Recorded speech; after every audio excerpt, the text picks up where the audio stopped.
Parler donc de dissociation et des troubles de dissociation. Dissociação é uma ruptura La dissociation, c'est une rupture ou une discontinuité dans l'interaction normale de la conscience, la mémoire, la identité, la émotion, la perception, la représentation corporelle, le contrôle moteur et le comportement.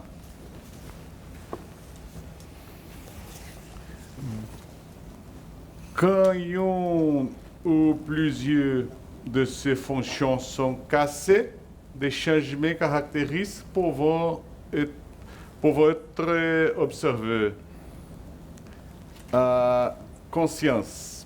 L'altération de la conscience se caractérise par une diminution de la réactivité aux stimuli externes. Mémoire. Le changement de mémoire ou l'amnésie dissociative affecte la capacité de se rappeler les informations autobiographiques et est généralement traumatique ou stressant. Identité, la dissociation peut entraîner une confusion ou une discontinuité dans l'auto-identification. Perception du corps, de lui-même ou de l'environnement.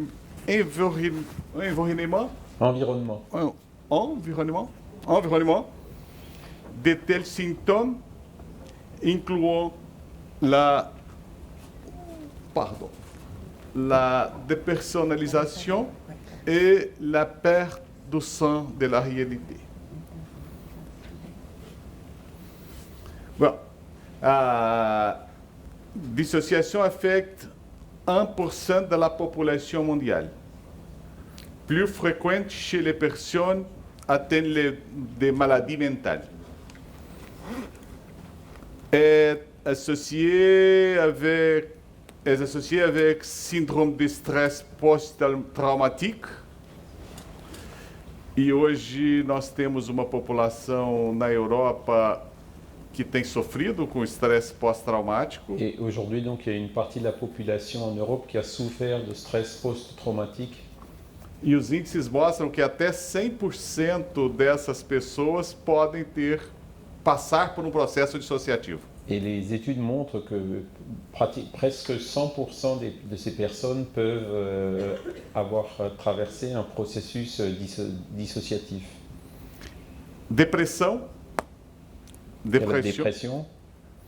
Abus de substances, pressant au passé, conditions somatoformes, troubles de la personnalité évasive, borderline. Borderline é um transtorno que tem sido diagnosticado com mais frequência ultimamente. Et c'est récemment donc le trouble borderline a été observé de plus en plus. E para o diagnóstico, et pour le diagnostic, o psiquiatra ele observa algumas características. Le psychiatre il observe quelques caractéristiques que em algumas culturas são consideradas como possessão. Qui dans certaines cultures sont considérées comme une possession. Eu vou passar um pouquinho mais rápido. Je vais accélérer un peu. Tempo para vocês lerem um pouquinho. Si on pouvait regarder les diapos. E nós vamos tratar o conceito de mediunidade. Et donc là, je vais vous parler du concept de médiumnité. Une expérience dans laquelle l'individu, appelé un médium, semble être en communication avec ou sous le contrôle d'une personnalité désincarnée ou d'un autre être não matériel. Nós falamos isso ontem, é o conceito do Dr. Alexander Moreira Almeida. Donc là, vous voyez à nouveau la définition donnée par le docteur Moreira Almeida, dont j'ai déjà parlé hier. Que é inferior ao conceito de Allan Kardec. Qui est inférieur à la définition donnée par Allan Kardec. Porém, contempla número maior de possibilidades. Mais couvre un plus grand éventail de possibilités.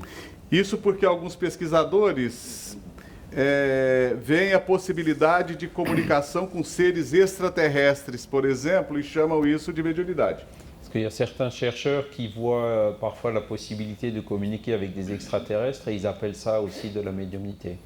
Feita essa observação, Après cette remarque, nós vamos passear pela história. on va faire un historique. Mediunidade e psiquiatria em França, Sur la médiumnité et la psychiatrie en France, os delírios espíritas les délires spirites. foi uma entidade psiquiátrica nosográfica que émergeu en France dans les débuts Du XXe siècle. du XXe siècle. Le automatisme et subconscient, Pierre Janet desenvolveu o seu trabalho de doutorado e continuou pesquisas nesse tema do automatismo inconsciente. Pierre Janet donc, a fait son doctorat et a continué ses recherches sur ce thème de l'automatisme et du subconscient.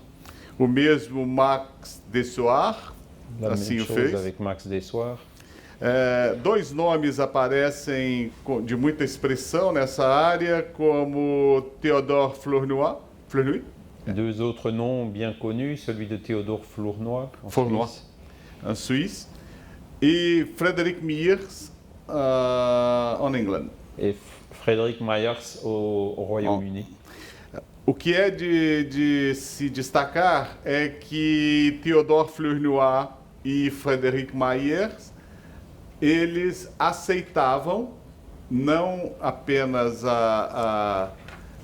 que as manifestações de automatismo poderiam ser do cérebro, mas também aceitavam a possibilidade da sobrevivência após a morte e comunicação dos espíritos. Donc ce qui a souligné, c'est que Théodore Flournoy et Frédéric Myers, dans leurs recherches, ils croyaient non seulement donc, pas que les phénomènes d'automatisme n'étaient que le produit du cerveau, mais ils avançaient aussi clairement l'hypothèse de la survie de la personnalité après la mort.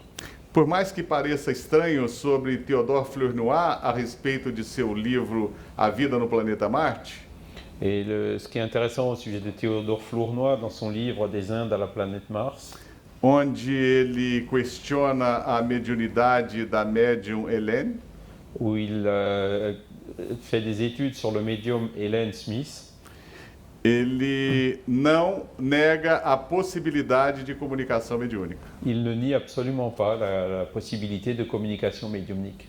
Apesar disso, influenciou fortemente a escola de Genève contra a mediunidade. Et malgré ça, un peu plus tard, il a quand même influencé assez fortement l'école et la Société d'études psychiques de Genève dans un sens opposé à la médiumnité. Ellenberger vai dizer que... Um minuto. O desenvolvimento Donc Ellenberger, em português. Aqui. O advento do espiritismo donc l'avènement du spiritisme, teve uma grande importância na história da psiquiatria dinâmica, a une grande importance dans l'histoire de la psychiatrie dynamique, porque proporcionou indiretamente aos psicólogos e psicopatologistas parce qu'il fournissait indirectement aux psychologues et aux psychopathologistes novas abordagens da mente. de nouvelles approches de l'esprit.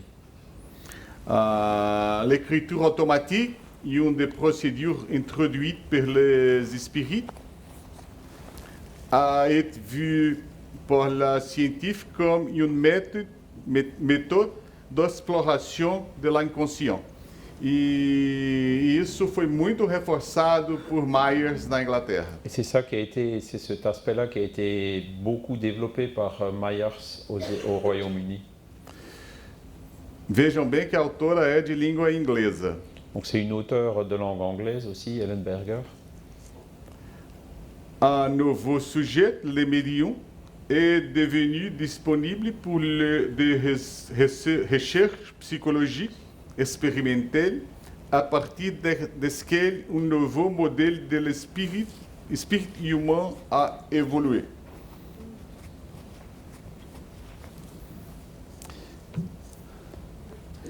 Porém, nós tivemos, historicamente, algumas rejeições por parte da pesquisa psíquica, parapsicologia e metapsíquica. Mais historiquement, il y a aussi eu des rejets de la part de la recherche psychique, parapsychologique et métapsychique, Que acusavam o espiritismo como ser causa de loucura. qui accusaient le spiritisme d'être une forme particulière de folie. E na França e no Brasil surgiram duas entidades novas na psiquiatria: Et en France et au Brésil, il y a eu deux nouvelles entités dans la psychiatrie, la folie spirite. la folie spirit. Louis Figuier, Louis Figuier, no Dictionnaire Universel de la Connaissance Humaine, ele vai dizer que o espiritismo il dit que le spiritisme, é uma série de fenômenos estranhos c'est une série de phénomènes étranges que ocupam muito das mentes do povo, bem como dos sábios. qui occupent une grande partie de l'esprit du peuple et aussi du sage. Se fenômeno estranho ocupa muito a mente de alguém, Si ces phénomènes étranges occupent beaucoup l'esprit de quelqu'un, esse sujeito é louco. ça veut dire que ce quelqu'un est fou. Louis Figuier. Jules Baillarguet, Donc, Jules Baillarguet, ele vai Baillarguet, em 1861, já em 1861, donc c'est dès 1861, no discurso na Academia Nacional de Medicina de França, dans un discours à l'Académie nationale de médecine en France, vai dizer que experiências mediúnicas podem ser experiências psíquicas ordinárias, donc il disait que les expériences médiumniques peuvent être des expériences psychiques ordinaires, semelhantes à dupla personalidade dos sonhos, semblables à la double personnalité des rêves, até que se tornam involuntárias e automáticas jusqu'à ce qu'elles deviennent involontaires et automatiques, e ficam parecidas com as práticas espíritas, et par un problème émotionnel, elles ressemblent à celles des pratiques spirites. até que a pessoa se torna louca quando ela é espírita, em conclusão. Donc, encore une fois, en concluant que les personnes deviennent folles en étant spirites. Philibert Burlet, ele vai dizer que o espiritismo é uma das principais causas de alienação mental. Philippe Burlet, donc le spiritisme est l'une des causes principales de l'aliénation mentale. Tentem sentir a época. Donc là, vous essayez de vous replacer dans le contexte de l'époque. Kardec ainda está encarnado, Kardec est encore incarné. tem publicado a Revista Espírita. Il a publié la revue Spirit. Na Inglaterra, médiums continuam a surgir, bem como na Alemanha. En Angleterre et en Allemagne, il y avait plusieurs médiums qui apparaissaient. Na França, médiums surgem em todos os cantos, Et il y avait des médiums partout en France, bem como na Bélgica, na Holanda, em outros países. en Belgique, aux Pays-Bas et dans d'autres pays. E o espiritismo ganha corpo e volume. Et le spiritisme, donc, a gagné en volume. Se parece com algumas práticas do mesmerismo. Et il ressemble un peu à certaines pratiques du mesmérisme. Práticas do mesmerismo causam arrepios em médicos. Donc le mesmérisme qui donne des frissons aux médiums, Aos médicos da época. aux médecins de l'époque, De hoje também. et encore aujourd'hui d'ailleurs. Então, associar o espiritismo como uma loucura passou a ser um dever da classe médica. Et c'est pour ça que la classe de médecins avait pris comme une espèce de devoir d'associer le spiritisme et la folie, Pelo menos para os médicos franceses. ou au moins en France, quoi. Esse grande historiador, Hippolyte Taine, Hippolyte Taine, qui est un historien, ele vai dizer que o Espiritismo abriu as portas para as investigações de Pierre Janet. Il dit que le spiritisme a ouvert les portes aux recherches, aux investigations de Pierre Janet. E Pierre Janet queria provar que os médiuns eram histéricos e com problemas mentais. Qui voulait prouver que les médiums étaient des personnes historiques avec des troubles mentaux. O nosso querido Jean-Marie Charcot, Et Jean-Martin Charcot, Jean-Martin, pardon, ouais, ele disse que o espiritismo é un agent de l'hystérie et de la névrose chez l'individu prédisposé. Chez les individus prédisposés. Ouais. Ou seja, hoje o psicologista, as pessoas da psicologia evolucionista iriam dizer: Donc aujourd'hui, les personnes de les chercheurs de la psychologie évolutionniste, ils diraient os espíritas nascem com um gene que os levam primeiro a procurar o centro espírita, les spirites naissent avec un gène qui les fait d'abord chercher un centre spirit, e depois manifestam a sua loucura, et ensuite ils manifestent leur folie, não somente no centro espírita, non seulement dans le centre spirit, porém em toda a sociedade. mais dans la société entière. E os psicologistas evolucionistas de hoje diriam: Et les psychologues évolutionnistes d'aujourd'hui diraient anulem esse gene annulez ce gène que vocês anularão o espiritismo. et vous annulerez le spiritisme. É mais ou menos assim que eles trabalham. C'est un peu comme ça qu'ils raisonnent, quoi. Porque eles dizem que todo senso religioso provém de uma alteração genética. Parce ils prétendent que donc ils affirment que le sens religieux provient d'une altération génétique. E nós dizemos que eles têm uma alteração da mente. Et nous on dit plutôt qu'ils ont une altération de l'esprit. Um autor que foi muito importante foi Jules Lévy-Valency, Oui, un auteur important e ele vai dizer que as práticas espíritas são mórbidas. qui allait jusqu'à affirmer les pratiques spirites sont morbides. Les spirites sont prédisposés à la folie. Les délires spirites sont hallucinatoires. Hallucination verbale et auditive, hallucination d'orthographe, psychographie, sensation de lévitation des corps et des objets. Ou toute la médiumnité, c'est folie. Ouais, toute médiumnité est une folie. Sans folie, sans folie. Gilbert Bayet, Gilbert Ballet, médico importante na França, un médecin renommé en France, ele importante para nós espíritas no aspecto histórico. qui est important pour nous spirites sur l'aspect historique. Ele desenvolveu uma entidade nosológica, Il a développé une entité nosologique a psicose hallucinatoire chronique, que causa la décomposition de la personnalité. E Ballet teve uma influência grande em sua época, Ballet a eu une grande influence à son époque, a ponto de Rodier e Heuer, au point que Rodier et Heuer, ainda em 1931, en 1931, décrit le délire spirit. Bom, o que nós temos que dizer é que o delírio espírita ele foi entidade nosológica na França até a década de 1950. Donc le délire spirit a été une entité nosologique en France jusqu'aux années 1950.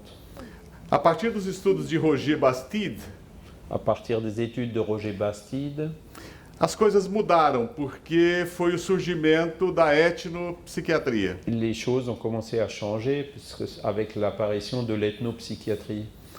As coisas mudaram também porque os espíritas desapareceram da França. Et il y a aussi eu, je dirais, une réduction du nombre de spirites en France. De 600.000 espíritas na França, de 600.000 a 1 milhão de espíritas na França, na década de 1920. Il y en avait entre 600 000 et 1 million dans les années 1920. 100 anos depois, quantos são? Et aujourd'hui, 100 ans plus tard, combien y en a-t-il? J'ai des mains à vous, Charles. On ne sait pas. Quelques milliers peut-être. São muito poucos. Porém, Je pense nós, qu'il y en a plus, il y en a plus qu'on ne le pense. porém, nós tivemos também em França um avanço notável no que diz respeito a estudo da mediunidade. Il y a aussi eu des avancées notables en France sur l'étude de la médiumnité Les Annales des Sciences psychique. Psychiques foi publicado por ninguém mais, Publié ninguém par le menos, docteur Dariex. Charles Richer. Dariex Darrieux e Charles Richer. et Charles Aí, Richer. Charles Richer. Ouais. Charles Richer era co-editor. Co-éditeur. Donc Charles Richer était co-éditeur de cette revue. E nós vemos o tipo de assuntos pesquisados por essa revista. Et on voit donc les différents sujets qui ont été fait l'objet de recherches dans cette revue.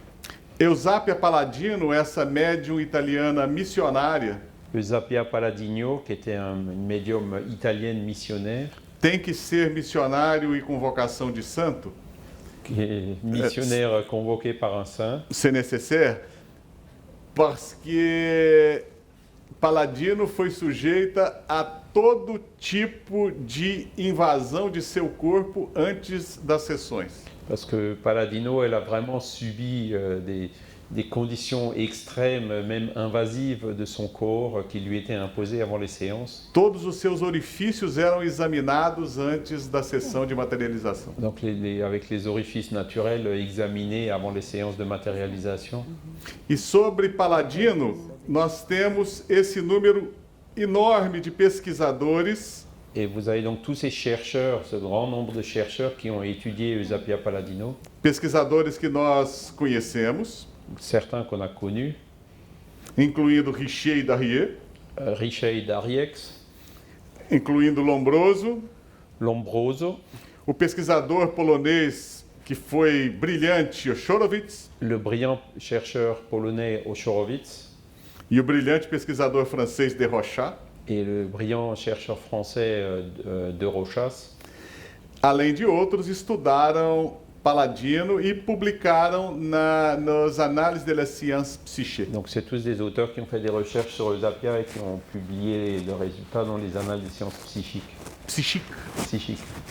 Merci.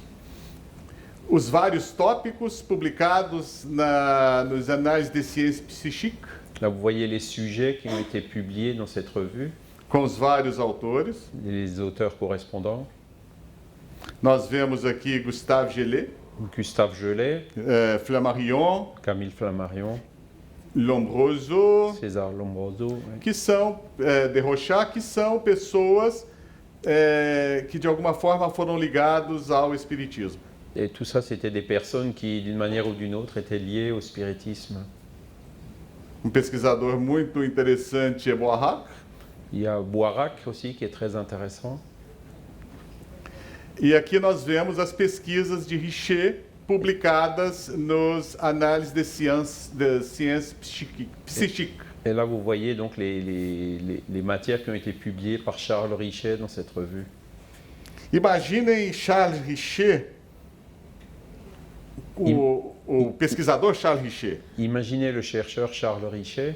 Por mais que ao final de sua vida ele ainda não tenha chegado à conclusão de que é possível a sobrevivência após a morte, Même près de la fin de sa vie, il n'était pas encore arrivé à la conclusion, à la confirmation qu'il existe, qu'il y a une survie après la mort.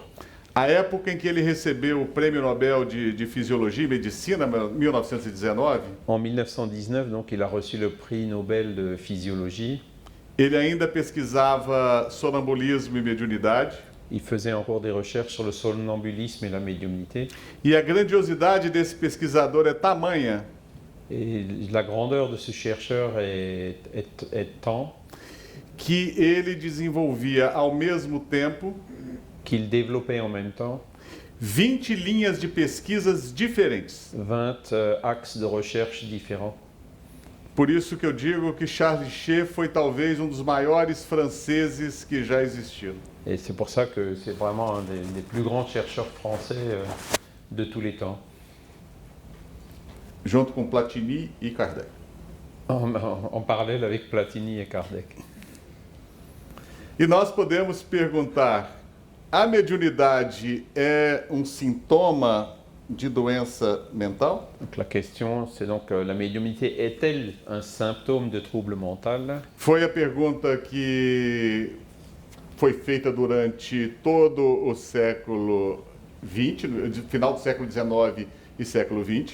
Question donc qui est sur la table depuis la fin du 19e et puis pendant tout le 20e siècle. E alguns estudos do século XXI responderam.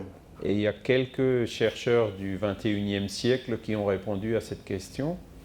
Alexander Moreira Almeida e Edsel Cardenha Alexander Moreira Almeida et Edsel Cardenha compararam médiuns brasileiros com doentes portadores de transtorno dissociativo da identidade. Ils ont donc fait une comparaison entre des médiums brésiliens et les troubles d'identité dissociative. Vejam bem, a mediunidade durante o transe mediúnico La médiumnité pendant le transe médiumnique, é um processo dissociativo, c'est un processus dissociatif. porque a pessoa, o médium, ele perde a sua identidade Parce que le médium, donc, il perd temporairement son identité, apenas naquele momento, juste pendant ce moment, para dar voz ou escrita pour, ou pour laisser la voix ou l'écriture, a visão, la vision, a audição l'audition a outra pessoa. d'une autre personne. Então, o Dr. Moreira Almeida e o Dr. Cardenha tiveram a preocupação de comparar médiums com pessoas que têm distúrbio dissociativo. Et donc Moreira Almeida et Edsel Cardenha, ils ont donc fait cette comparaison entre les médiums et les personnes qui avaient des troubles dissociatifs. E eles descobriram que não apenas os médiums são completamente diferentes das pessoas com transtorno dissociativo, Et donc ils ont établi des différences fondamentales montrant que les médiums non seulement étaient très différents donc des personnes qui avaient des troubles dissociatifs, quanto também perceberam que os médiums, em comparação com a população normal, mais ils ont vu aussi que les médiums, comparés à la population normale, têm melhores indicadores de qualidade de vida ont de meilleurs indicateurs de qualité de vie e de saúde. et de santé. Ser médium faz bem para a saúde. Donc être médium, ça fait du bien à la santé. Ainda do grupo Dr. Alexander Moreira Almeida, da Universidade Federal de Juiz de Fora, Donc c'est le groupe de recherche du docteur Alexandre Moreira Almeida de l'Université de Juiz de Fora. eles analisaram o perfil sociodemográfico dos médiums em centros espíritas brasileiros Ils ont étudié le profil socio-démographique et des expériences anomales des individus dans des centres spirites au Brésil, com a seguinte pergunta: avec la question suivante. a prática da mediunidade induz a transtornos dissociativos futuros? La pratique médiumnique induit-elle à des troubles dissociatifs dans le futur? Lembram lá no histórico da hipótese de que a prática espírita pode levar à loucura? C'est ce qu'on a vu tout à l'heure dans la recherche historique là, en disant que les pratiques médiumniques, ça induisait à la folie. Alexander, 100 anos depois, quis responder aqueles autores. Donc 100 ans plus tard, Alexander a souhaité donc apporter une réponse à ces auteurs. E o estudo mostrou que a mediunidade não provoca qualquer distúrbio mental. Ao contrário, protege de transtornos mentais. Et donc l'étude elle a montré que non seulement la médiumnité ne produit pas des troubles mentaux, mais qu'au contraire, elle les préserve et les protège contre ces troubles. Se eu fosse o Alexander, eu iria num centro espírita, mandaria chamar Gilbert Ballet e diria: está aqui o estudo. Si j'étais Alexandre Moreira Almeida, je me rendrais dans un centre spirit et je ferais venir Alexandre Ballet en lui disant regardez. Eles também fizeram alguns estudos sobre o transe da possessão com aspecto cultural, no caso da mediunidade, a dissociação da mediunidade, que é uma dissociação não patológica. Ils ont aussi donc examiné les aspects culturels liés à la médiumnité et puis à ces troubles de dissociation, com a pretensão de colaborar para a nova classificação internacional das doenças. dans le sens de collaborer à une nouvelle classification des maladies. Mas o que eu questiono é se Gilbert Ballet não percebeu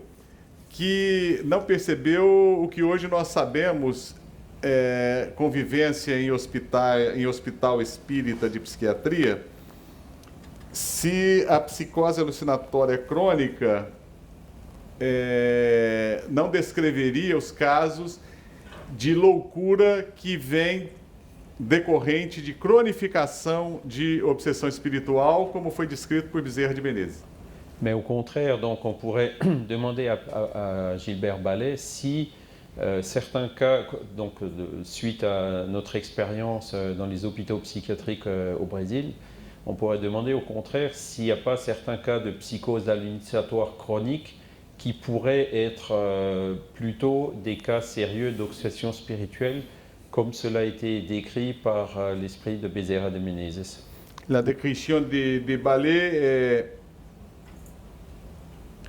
ce groupe, il est délimité intérieurement por 4 ponts cardinaux, si l'on peut dire l'étiologie, une hérédité pathologique ou défectueuse, les symptômes, les inconstants, l'état de synesthésie pénible, l'inquiétude, la souffrance psychique et les idées de persécution, les hallucinations, surtout auditives, les autres inconstants, les idées ambitieuses, l'évolution irrégulière, faite de sobressalts et de rémissions, mais toujours chronique, les pronostics graves car soit démentiels, soit déficitaires. Bezerra de Menezes diz que a obsessão crônica pode levar a quadros de demência. Bezerra de Menezes a affirmé que l'obsession chronique peut amener effectivement à des situations de démence. Por comprometimento do cérebro. Parce qu'elles finissent par atteindre le cerveau. E as manifestações são parecidíssimas com essas descritas por Gilbert Ballet. Et donc, dans ce cas-là, les manifestations ressemblent à celles qui ont été décrites par Ballet. Como minha amiga Veronique está me mostrando alguns cartazes, donc, mon amie Véronique me montre des petites affichettes. Eu vou mostrar rapidamente. Je vais vous montrer rapidement a experiência de Inácio Ferreira no Sanatório Espírita de Uberaba. L'expérience de Inácio Ferreira au sanatorium de Uberaba. Infelizmente, o Sanatório Espírita de Uberaba foi fechado pelo governo socialista do Brasil. Ce sanatorium a malheureusement été fermé par le gouvernement socialiste au Brésil. Por falta de verbas. Par manque d'argent. Dr. Inácio Ferreira, durante 10 anos, donc, pendant 10 ans, le docteur Inácio Ferreira atendeu 1.352 pacientes. A traité 1352 patients. Curou 41% deles. Il en a guéri 41%. Amélioré 16%.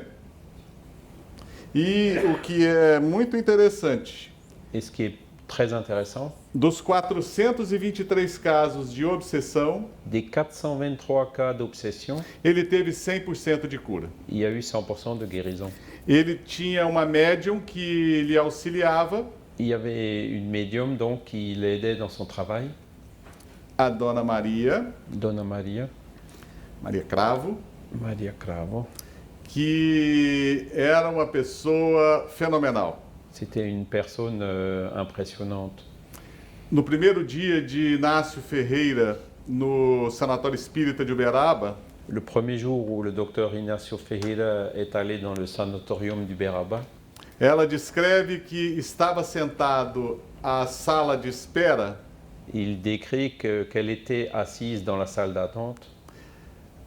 homem que falava francês, Donc il y avait dans la salle d'attente assis un homme qui parlait français, se dizia chamar Pierre Janet qui prétendait s'appeler Pierre Janet, e convidava Inácio Ferreira para trabalhar nos casos que ele interpretou erroneamente como histeria alguns anos passados. et il invitait donc le docteur Inácio Ferreira à traiter des cas qu'il avait interprétés de façon erronée dans le passé.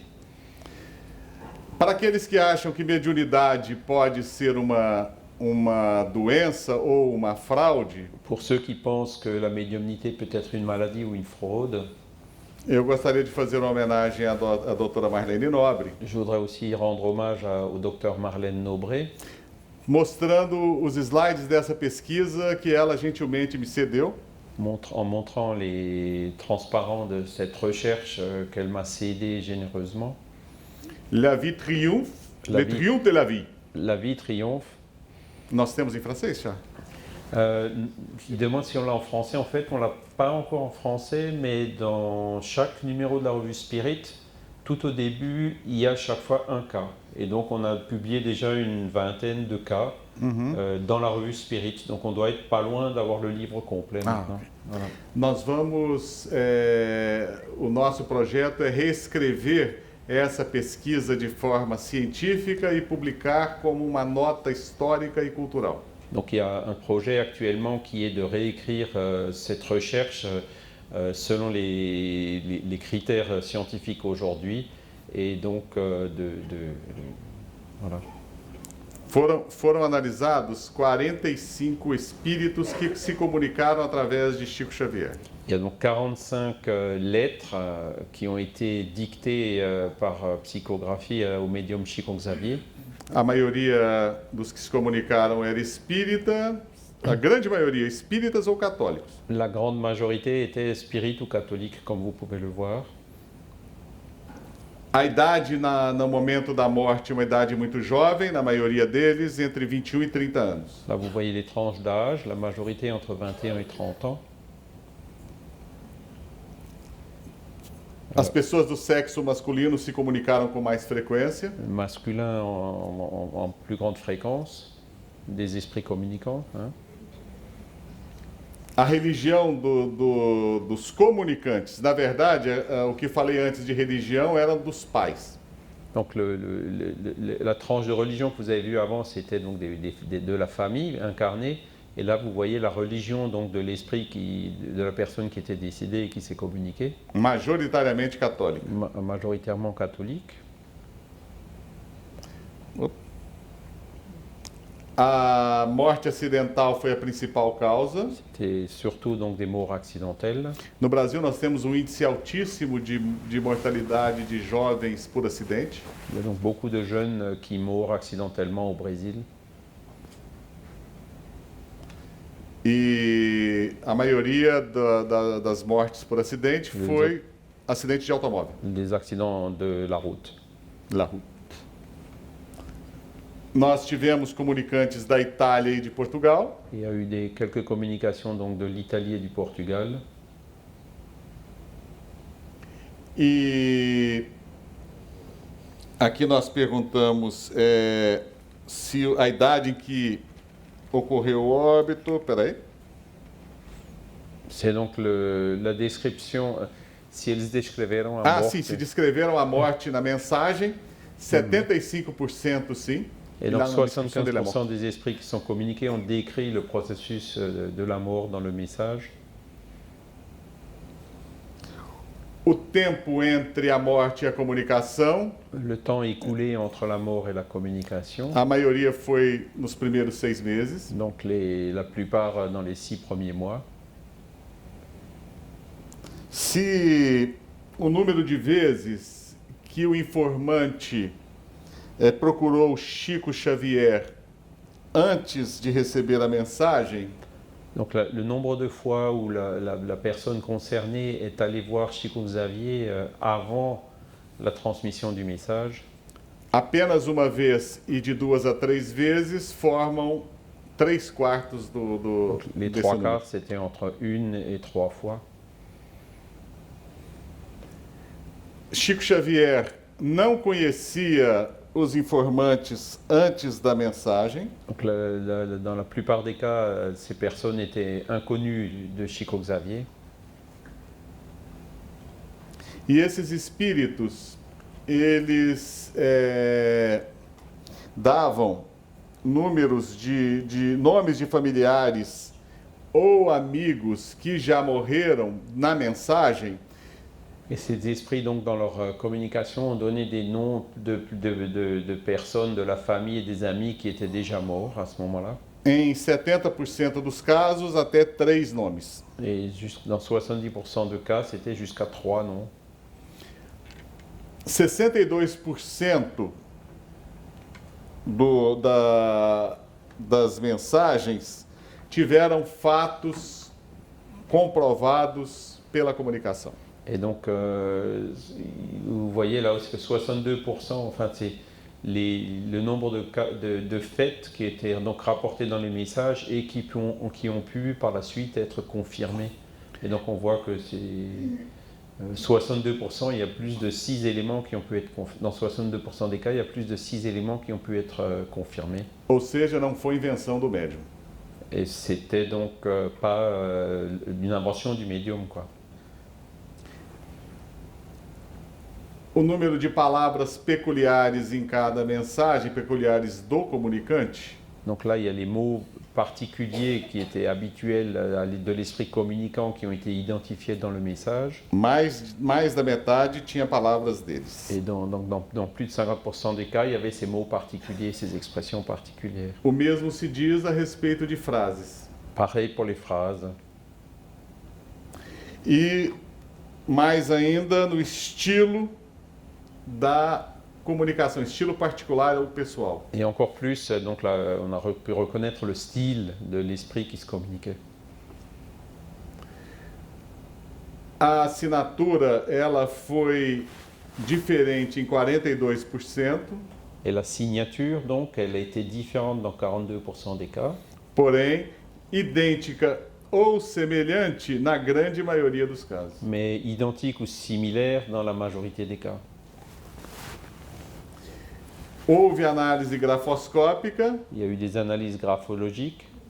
Aqui a mensagem da Dona Hilda e aqui a assinatura dela comparado com a assinatura original, a assinatura recebida pelo Chico com a assinatura original. Donc là, vous voyez les analyses, encore une fois, de la signature Hilda, telle que ça a été reçu par le médium Chico Xavier, et puis la signature réelle de la personne quand elle était vivante.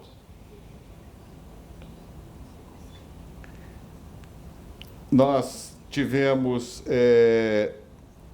um número grande de pessoas, mais do que 3 pessoas, autenticaram, deram autenticidade à comunicação. Ça, c'est le nombre de personnes qui ont pu authentifier donc, les messages, les communications. A grande maioria dos fatos descritos foram comprovados. Le nombre de faits donc, qui étaient cités, qui ont pu être prouvés, vérifiés.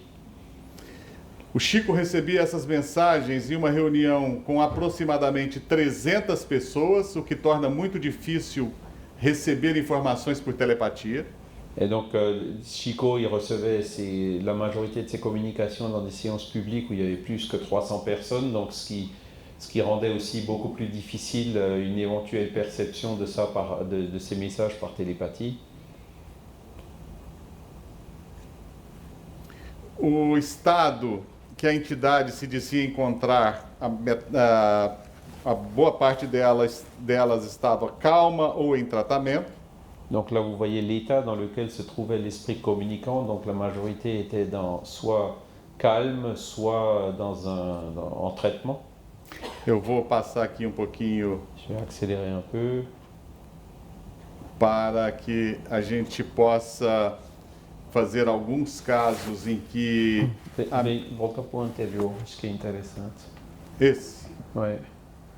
Donc ça, c'est le nombre les statistiques Se houve erro, né, qui montrent combien de fois il y a eu des erreurs dans ce qui a été affirmé dans les messages. En fait, il n'y a eu aucune erreur. Tout ce qui a été dit était vrai. Zero errou. Voilà. Então, la révélation... Les révélations. Donc les révélations, oui. Paulo Eduardo Teixeira da Silva. Paulo Eduardo Teixeira da Silva. Ele morreu vítima de arma de fogo na Academia da Força Aérea Brasileira. Et donc il a révélé qu'il était mort en fait par un tir accidentel dans l'académie de la force aérienne brésilienne.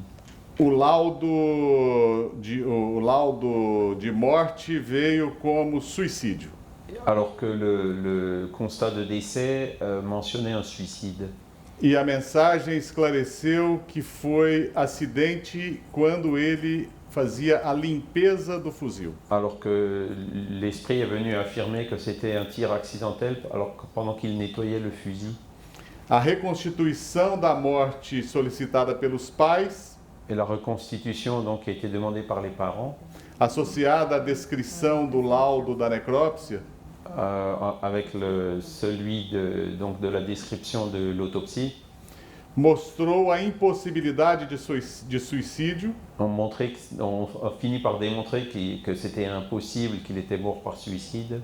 e modificou o laudo de morte para morte acidental. Et donc la cause du décès a donc été officiellement changée de suicide en mort accidentelle. Isso para os pais é muito importante, né? Et ça c'est extrêmement important pour les parents. Nós temos caso muito interessante de Irineu, Il y a le cas très intéressant aussi d'Irénée, porque o espírito Jair presente relata a Chico Xavier que estava ao lado dele espírito de nome Irineu.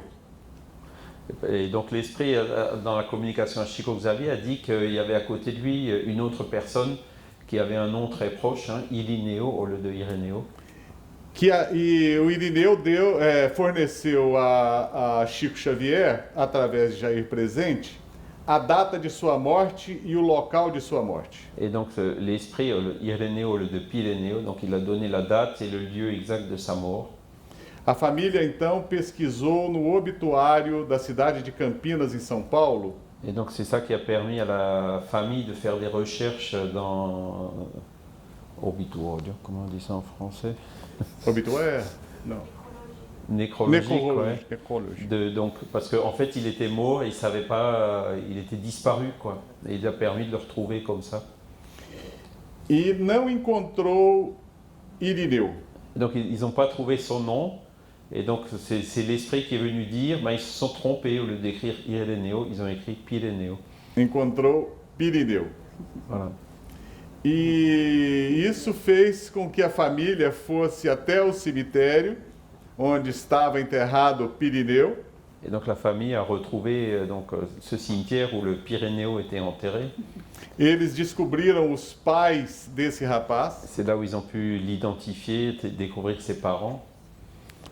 e que solicitou ao cemitério que modificasse o registro de Irineu para Pirineu. Et donc ils ont fait changer, corriger le registre du cimetière. Caso mais interessante que eu acho da série de mensagens do Chico é o caso de um casal recém-casado de São Paulo que foi de carro para a lua de mel no Rio de Janeiro. Et donc un des cas intéressants aussi, c'est un jeune couple de Sao Paulo qui était allé en voiture à Rio de Janeiro pour leur lune de miel. Pequeno Beetle da Volkswagen, um Beetle, Fusca. Ah, c'est dans une coccinelle, ouais, de Volkswagen. Na década de 1960, Dans les années 1960, eles foram assaltados na Baixada Fluminense. ils ont été, braqués en approchant de Rio. Para vocês verem que não é novidade no Rio de Janeiro assalto, né? Donc à Rio, ça a commencé tôt, c'était déjà dans les années 60. Eles perderam todo o dinheiro que levavam para a lua de mel. Et ils s'étaient fait voler tout l'argent qu'ils avaient sur eux. O noivo, então, procurou a agência bancária onde ele movimentava, o banco que ele tinha conta. Et donc le fiancé s'est après donc rendu à la banque où il avait un compte courant. Ele se apresentou, mas não tinha nenhum documento. Ben, il n'avait plus de papier, plus rien. Naquela época também não tínhamos internet. Il n'y avait pas d'internet non plus à l'époque.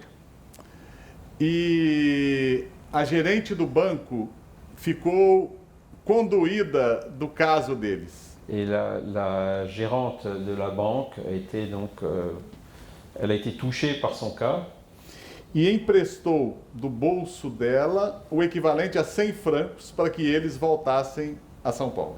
et donc elle a pris de sa poche, elle lui a prêté 100 francs ou euros pour qu'il puisse retourner à São Paulo. No caminho de volta a São Paulo, eles sofreram um acidente e faleceram. Et sur la route du retour, ils ont eu un accident, ils sont tous les deux décédés. E o noivo, então, através de Chico Xavier, enviou uma mensagem que o pai identificou como sendo dele. Et donc le fiancé a donc transmis un message par Chico Xavier, message qui a pu être reconnu et authentifié par son père.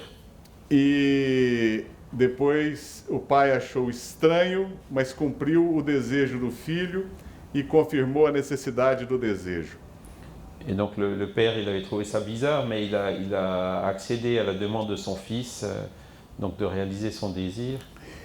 O desejo era: procure a gerente do banco tal Qui disait, ben, va voir la gérante de telle banque, em Copacabana, no Rio de Janeiro, à Copacabana, Rio de Janeiro, e devolva a ela 100 francos que me foram emprestados. et rends-lui les 100 francs qu'elle m'a prêtés.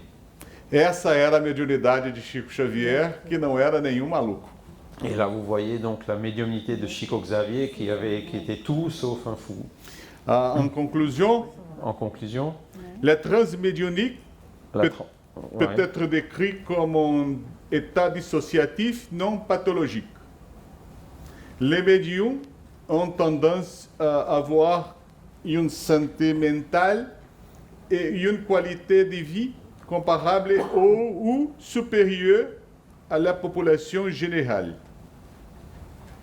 la population brésilienne. La confusion initiale et les préjugés